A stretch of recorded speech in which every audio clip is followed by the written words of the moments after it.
ইমানের প্রকৃত স্বাদ কি, যে স্বাদের জন্য সাহাবায়ে কেরাম উলিয়া উলিয়া আগুনকে হাসি মুখে গ্রহণ করেছে। ভাবুন তো, একজন মানুষকে জীবন্ত আগুনে নিক্ষেপ করা হচ্ছে, শরীর পুড়ছে, চর্বি গলে যাচ্ছে, কিন্তু তার মুখ থেকে বের হচ্ছে মাত্র একটি শব্দ, সেটি হচ্ছে আহাদ আহাদ। প্রশ্ন হলো, এই মানুষগুলো কিসের শক্তিতে এত নির্মম নির্যাতনের মাঝেও ইমানকে ছাড়েনি? ইমানের ভিতরে এমন কি স্বাদ লুকিয়েছিল যে স্বাদের সামনে আগুন, করাত, মৃত্যু সব তুচ্ছ হয়ে গেছে? আজ আমরা জানবো যে ইমানের প্রকৃত স্বাদ বলতে আসলে কি বোঝায়। ইমানের প্রকৃত মূল্য কি? ইমান কোনো সাধারণ বিশ্বাস নয়, এটা এমন এক সম্পদ যার সামনে দুনিয়ার ধন সম্পদ, রাজত্ব, সুখ ভোগ সবই মূল্যহীন।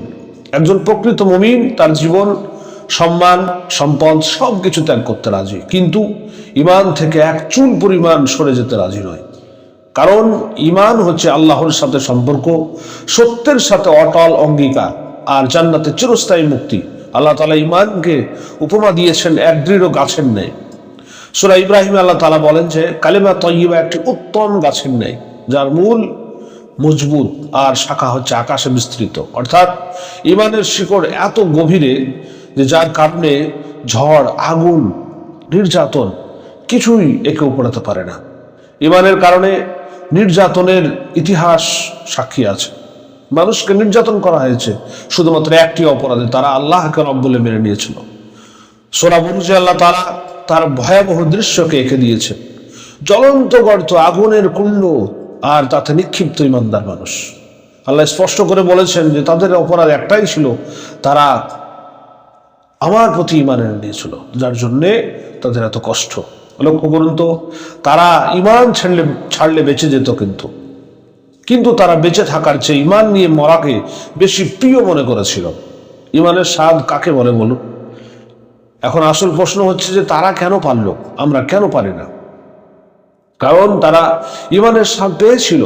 ইমানের স্বাদ মানে আল্লাহকে রব হিসাবে পেয়ে তারা খুশি হয়েছিল, তৃপ্তি পেয়েছিল, রাসূলের অনুগত্যে শান্তি খুঁজে পেয়েছিল। তারা দুনিয়ার কষ্টের মাঝেও আখিরাতের সুখ অনুভব করা সেই হযরত বিলাল রাদিয়াল্লাহু তাআলা আনহুকে উত্তপ্ত বালিতে শুইয়ে পাথর চাপা দেওয়া হয়েছিল।